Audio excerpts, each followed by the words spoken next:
Welcome to the Sandwich Generation Survival Guide. I am your host, Candace Dellacona, and I have such a treat for our listeners today. I have two amazing women, founders of an amazing organization that we're going to talk about, Nicole Beckett and Dr. Shruti Roy. Welcome, ladies. Thank you. Thank Hi. you.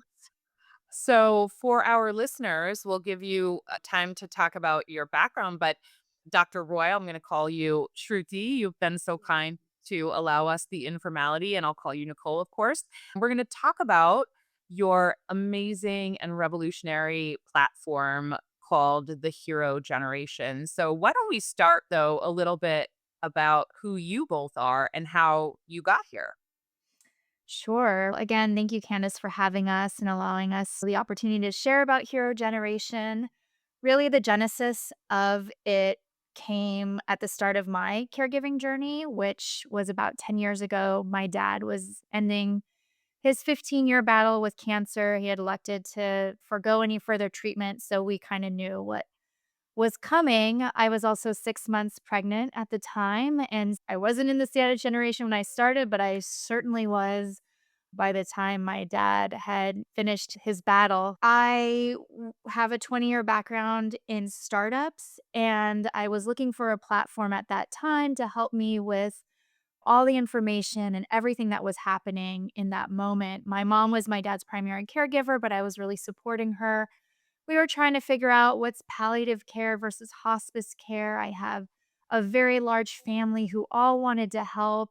They all wanted were coming in saying, "What can I do? What can I do?" And as you can imagine, even just talking about it, it's incredibly complex and stressful, and I was looking for something to help me manage during that time and really bring some organization to the chaos, both physically and emotionally, that was happening at that time. And again, I didn't find anything that really suited what I was looking for, and my dad passed in end of 2015, and then we just go on with life. And my mom, who had long suffered from a chronic lung disease, actually just a few years later, really needed a lot more support. And I had to step in as her primary caregiver. I'd had my second child by this time. So again, I was just looking to bring some organization to the chaos that was happening by being a caregiver, stepping in. So many people know this role. You step in, you're helping with doctor's appointments, you're administering medication, you're picking up groceries, you're fixing stuff at the house, all of this intense work that you now have to do on top of your daily life of raising a family, working, etc. And so again, I was looking for a platform that could really bring some normalcy or bring some information and support in that time, and I didn't find anything. In addition to some community, I was in my 30s and I didn't really have many peers or friends that were going through this. And so I knew there had to be other people out there, but it was difficult to connect. Wasn't big at connecting on Facebook. So anyway, went through, my mom ended up passing in 2021. And so it was after that that I said, we need to do something to support family caregivers. I've now been through this situation twice, and I just haven't found a resource that can support me. And so I'm going to go through and build a platform that really brings collaboration, people who say they want to help. We need to make it easy for them to help, a easy way to find resources, and an easy way to connect with other people going through it. And I was actually put in touch with Shruti, who was going through it in that moment, and we just connected and said, "We need to build this." And Shruti, you should tell your story because you're going through it now. Mm. Yeah, thank you. Yeah, as Nicole said, I am actually currently a caregiver now. I became a caregiver last year when my dad was diagnosed with Parkinson's disease. And they live about 3 blocks away from me, my mom and my dad. And I knew that my mom, she was strong. She can do most of the daily activities to help him out with whatever he would need. But a few weeks after he got diagnosed with Parkinson's, my mom broke her hip and was hospitalized. And then she had a bunch of complications after that. And so I became the primary caregiver for both of my parents, and I still am today, while also raising 3 kids. I am there in the sandwich generation living it every day right now. But I've been practicing medicine for many years. And even though I had the background of medicine and having worked in hospitals and worked with discharging patients, when it was time for my mom's discharge, I was very lost. I was having a hard time navigating the healthcare system. I was having trouble managing my emotions around everything that was going on as well. And I remember when I walked into her hospital room and they told me that she was ready to be discharged going home, I was just in shock and was like, I have nothing at home for her. I need a wheelchair ramp, a shower bench, etc. And it just it was very, very overwhelming even for me as a physician. So you both said so much there, but I think what's so interesting in the commonality that the three of us and probably many of our audience members share is that here we are, three smart women with resources, education, a background, pretty capable individuals, as I'm sure Mhm. all of our audience members are, and the feeling of overwhelm. And I think one of the things that you just said, Nicole, was like trying to organize the chaos. And Shruti, here you are as this trained physician feeling the same feelings that Nicole and I have felt. It sort of makes me feel better, if I'm honest, because no, it's not just me and it's not a shortfall of our abilities. And so the two of you really spearheading the combination of technology and caregiving resources is truly remarkable. Hero generation in general. Let's get in to talk about what it is exactly. We've talked about that it's a platform, but tell us about the sort of three main pillars, if you will, the organization of the platform and how it can help maybe our caregivers who are dying to hear more about it. Mhm. Yeah, we've all been there where somebody has said, "What can I do to help?" And in that moment, maybe you're driving and you're talking to them and you can't think of anything, or when you do think of something, you're in the shower. And it's just, for me and many people that we've talked to, it's just there's no easy way, or there hasn't been, to bring in that help. Yet so many people, whether they're family, their friends, they want to share in that journey. And that's what eases the burden so much, is when you can offload just to-dos. And so what we really wanted to do with Hero Generation was make that easy.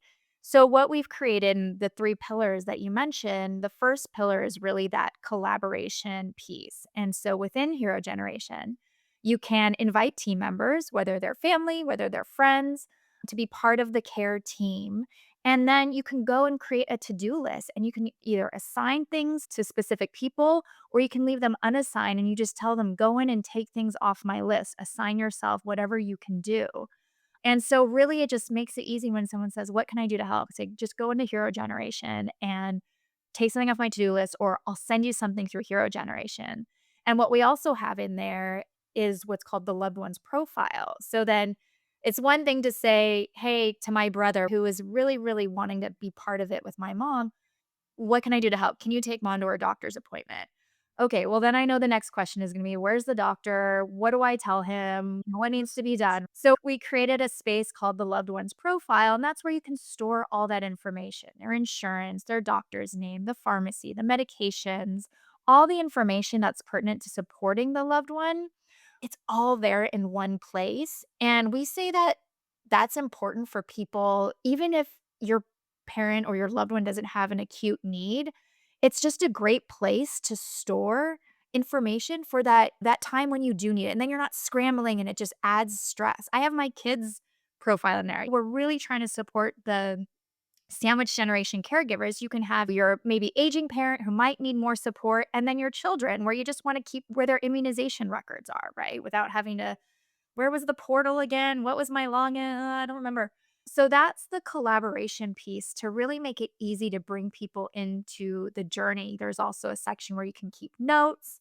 Again, so you're not saying to my brother, "I sent that to you in a text message," or "It's in here." Well, No, what's the notes name? Where it's all in one place in Hero Generation. We just death caregiving is often death by a thousand cuts. It's one thing on top of another, and then you, the primary caregiver, end up just saying, "It's okay, forget it, I'll just do it myself." And that's when we become overwhelmed because we just can't offload things. And so we really wanted that piece to be the collaboration piece to be it was really, really important to be able to share the journey and share the load in caregiving. And then the other 2 pillars, of course, are resources. So we have a huge resource guide for tons of different conditions that you can find.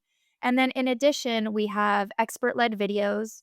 So whether they're physicians, healthcare professionals, legal professionals, mental health professionals, you can go through on your own time, find something that answers that question that you may have at 3 a.m. when you're up and you can't sleep, or when you're on your lunch break or so, and you're not gonna call the doctor, you're not gonna call somebody. You can look through that on your own. And we have a AI digital caregiving assistant. So this is somebody, it's called Ask Andrea, somebody you can interact with more. So you can ask questions really specific to your situation, tailored to maybe your location, your geography, your loved one's condition. My mom was just diagnosed with dementia. I live in Los Angeles. What do I do? What resources are available to me? And she'll give you those exact specific answers back. And then what we really love is that we've also wrapped her in a very empathetic voice. So knowing what caregivers need to hear. So she'll always say, I'm sorry to hear about this diagnosis, or I know this is a challenging time. It's okay. You're doing a good job. All these things that caregivers need to hear. And then the final piece is community. And we wanted to give caregivers an opportunity to connect with other caregivers. And so we've aggregated events that are happening all across the country. Maybe it's with the Alzheimer's Association, maybe it's with Parkinson's Foundation, maybe it's with MS Society, maybe it's with aging caregivers or sandwich generation caregivers. Whatever the topic, we've got so many events there that people can find something that maybe speaks to them. Go on, you can either just listen, you can participate, but you just know that there are other people out there who are going through this situation and doesn't feel as lonely. You get resources from them, etc. So we wanted to really build something that was comprehensive to support the holistic, really health and journey of the caregiver. It's such a remarkable package that you've put Mhm. together that has hit every single piece of the caregiving journey and experience, Mhm. that it's unbelievable that nobody had thought of it before you, because there is nothing else like this. And I'm going to say that to our audience again. There is not, I've never, I'm in this space. I do a podcast about being a sandwich generation member and surviving, and I talk to sandwich generation members all day, every day, and I'm sort of laughing, and Shruti, you probably feel the same. I have 3 kids also, and I'm Yeah. sure when my husband listens to this podcast, he's gonna laugh about the insurance card issue, because do you know Nice. how many times in a free car who has the cards? Where is Right. the card? So just having that accessibility is phenomenal. The Mhm. other thing in terms of, like, resources, and maybe I'll have you speak to this, Shruti, is you brought up the fact that your father has Parkinson's, which is a very unique condition, which is different than someone having cancer. So, Yeah. can you talk to the resources, Shruti, as it relates to medical conditions and what you try to input on the platform for those users? Yes, of course. One of the major things that we do is have content. We have articles that are very disease specific. But what's different from all the other organizations, because of course Parkinson's Foundation has an amazing website, but what we do is really tailor our content to caregivers. So you can find out all you want about Parkinson's on many different websites, but this is really, are you a caregiver to somebody with Parkinson's? Here's what you need to know. And so it's really tailored with specific goals, a plan, very precise plan for what you're going to face as a caregiver for somebody with Parkinson's, and then gives you all the things that you should be thinking about. So there's so much that caregivers don't know that they don't know. And so these content articles really hone in on things that you're like, oh, yeah, I didn't think of that at all. I love our caregiver specific and disease specific articles. And then, of course, we also are bringing in very high level webinars from organizations like Parkinson's Foundation that are more geared towards caregivers as well. And all of those, like Nicole said, are aggregated into our platform. So we're very, very keyed in on the caregiver aspect of all these diseases. Which is so unique, because you're right. I think that if any one of us did a Google search for Parkinson's, it speaks to what the condition is and what the patient goes through, which obviously is of utmost importance. but it is a different role that the caregiver is filling because Right. we're trying to help the person with Parkinson's, and understanding our role is so important. So it is amazing that you have been able to find those resources for those of us providing the care to make it easier for our loved one with that particular condition. I think we are also starved for resources and it can be overwhelming. So, to Nicole's point, like in the middle of the night when you're fretting about, wait a minute, what does Mhm, this mean? How am I going mhm. to deal with discharge tomorrow? That piece is there for you when you're ready to receive it. The other thing that I thought of when you were talking about the to-do list, for example, I think one of the things that a lot of caregivers struggle with is asking for the help and accepting the help. So you're really creating almost like a buffer, which I Mhm, love, where mhm. you don't feel like you're putting someone on the spot and you're allowing them to choose things, or you can put it on like, hey guys, who's available? So it gets everybody in the position that they're most comfortable in. Who thought of that piece, if you don't mind me asking? Who was the brainchild behind that? That Um, was Nicole. yeah, Yeah. I mean, like I said, I've been in tech for so long and we use so many project management softwares that I was like, I just need a project management software for caregiving. And I think being women, we love organization and I love color coding. I love checking things off. I mean, I will write a list and I that brings me so much joy just to, like, mark something off the list, a written list, right? Let alone being able to see it, like, Totally. digitized, marking is done. That was, I think, really important to me, particularly with my mom. It was just I felt like at the end after my mom had passed, I felt like I was in a washing machine for the longest time, and then I finally got let out and was out of that tumble, tumble, tumble.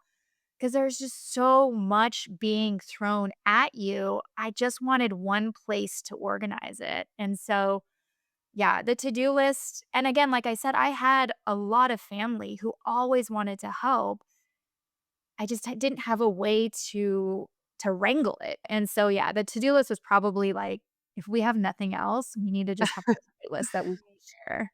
And also the meds. Would you think about, and Shruti, as a physician, it's a lot easier for you. You are a trained physician with an idea about the pharmacological impacts. So you could read a Right. prescription and be like, this is definitely not something you need twice a day. But Mhm, Nicole and I might go, is this twice a day? So medication tracking is just mhm, a home run. mhm.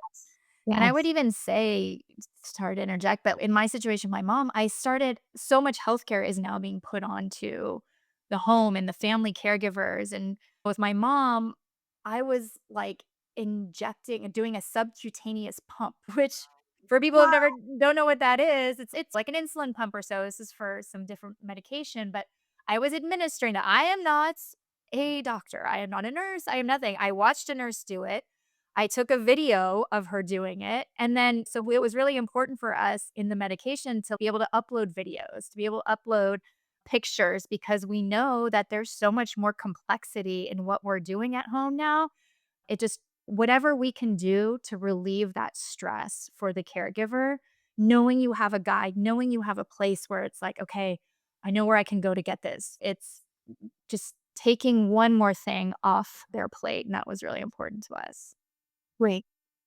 When you think of technology and all of the possibilities, you're right, it does make it easier, but to your point, a lot of it is shifting to us lay people. I would love to live 3 blocks away from you, Shruti, so that I can call you and ask you these questions, but having a platform like this and the videos and the expert sort of guidance is just such an incredible resource. And also, there is a movement for our generation, right, where maybe our grandparents were more likely to go into a nursing home, and the movement of aging in place is very real.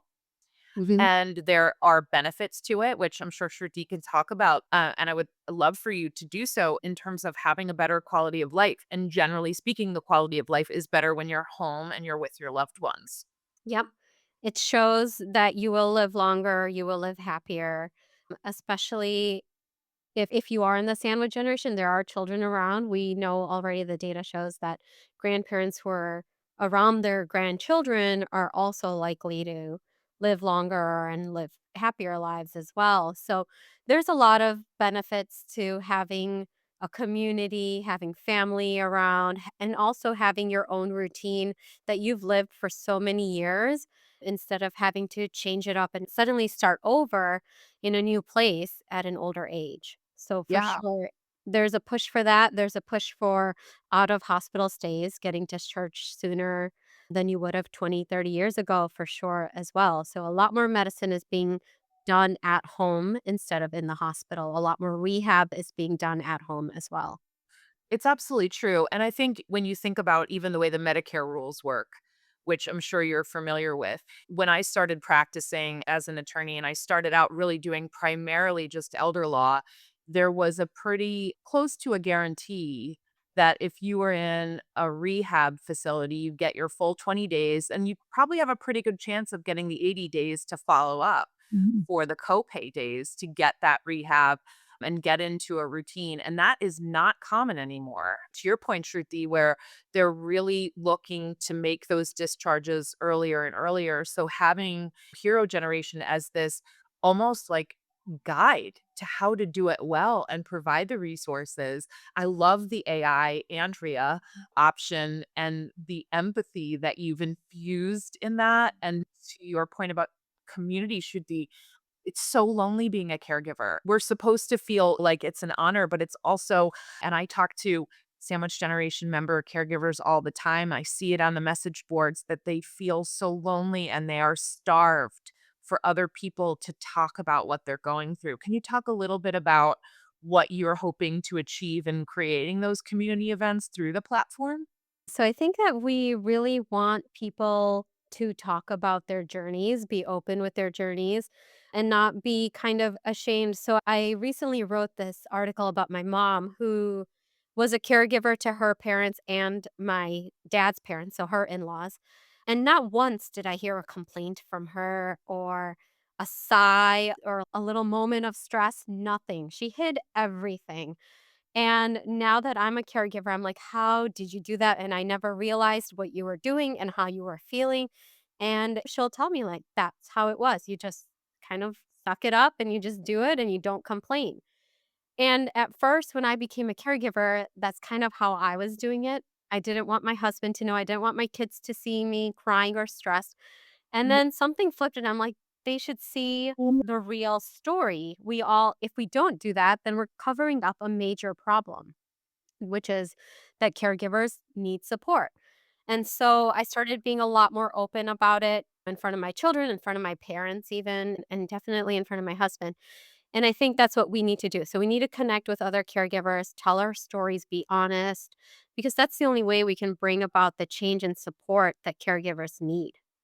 Cool. It's so true, and there is so much value in sharing the story, A, to exchange resources, Mhm. which is what you're doing for sure, and providing the platform for that, but there is so much value in not feeling alone and knowing that other people have gone through it or are going through it, and so I love the fact that you call it Hero Generation. Can we talk a little bit about the origin and the name and what you hope to convey by naming the platform Hero? I love telling this story, especially it's so appropriate when we're in specifically talking about sandwich generation. So my dad is originally from Philadelphia and he Philly proud. I grew up in LA, we grew up in Los Angeles, but he would always talk about hoagies. And so I wanted to some way honor my dad. And I was first thinking like hoagie generation. As I'm like, it sounds very hokey. And then I was like, wait a minute, in New York, sandwiches are called heroes. And so it just everything just made sense immediately. Hero generation. A lot of times our loved ones, most of the time they're our heroes. At the same time, caregivers are the heroes to them. It just everything just came together, and it's really originally a play on sandwich generation, but there's just so much meaning behind it, and we want caregivers to understand that they are doing heroic work. It's something that we have to do. It's just the thing we have to do, but the work really is heroic, and we want them to feel that sense of pride and sense of empowerment as well. How cool is that? And the other thing I'll point out for you, and you probably have thought about it, but the way in which we're trying to care for the older generation, it's just an act of love, right? Mm. We're showing our love. And one of the best ways to raise good humans as sandwich generation members, we're raising our kids simultaneously, is to model behavior. And so I think you probably have hit the nail on the head that our kids also look at us like heroes when we treat their Mhm. grandparents or their aunts and uncles with the kindness and the love and the support that they need as they become older and vulnerable too. So that is like the greatest name ever, Oh, I love it. for Thank you for sure. saying that. Yes, yes, that is it's very true. Let's talk about how people can access hero generation. What does that look like? I know what's going to happen. I mean, we get a ton of emails and people are going to say, how do I get this? Where do I start? Yeah, I love it. Hopefully, we make it as easy as possible for them. You just have to go to our website, herogen.co. It is absolutely free to sign up. There's no credit card required. So you just click get started, and it'll ask you a few questions, onboarding questions about your loved one, and it'll plop you into our dashboard. And then we have a video taking you through how to use all the features, and you get 2 weeks for free. And then you can choose to continue on the free platform or the free subscription, which allows you to maintain the loved one's profile. So, again, like we said, we hope that every family in America can use the loved one's profile. Just keep important information stored in one place so that you're not scrambling when there's a emergency or so. So, we wanted to keep that part free in perpetuity for everybody. If you wanna continue with the paid subscription, that it's only $17.99 a month per loved one, so very accessible, and that allows you to access the to-do list, the task and calendar management, the Ask Andrea resources, notes, messaging, the full platform. And so it's pretty straightforward, herogen.co. You can just go and run through it, and then, of course, if anybody has questions, we're always open. Hello at herogeneration.co. It's all on our website, but we love interacting and supporting caregivers, especially at this stage. We're wanting to interact with caregivers directly to understand. We're still pretty early days in the platform. So if there are features, if there's something that you think of that caregivers are going through now that we may not think of, we want all of that feedback. So we really would love to interact with whomever wants to chat with us.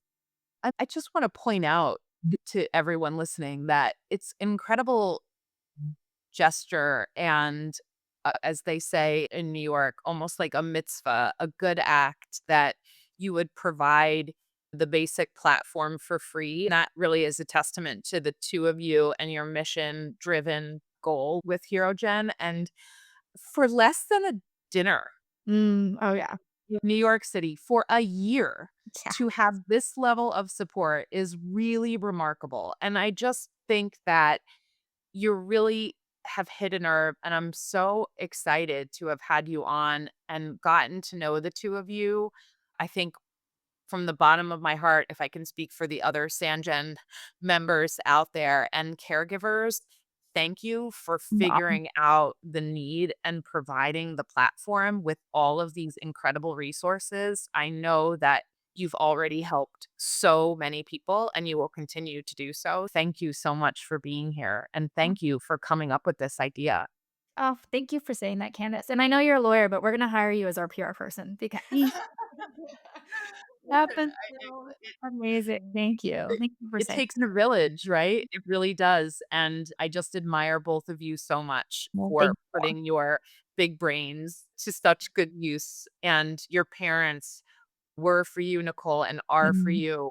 So, so lucky to have you, Shruti, and really, you're showing your children so much as well. mm. Aw, thank you. Yeah. Thanks, guys. Amazing. Thanks, Candace.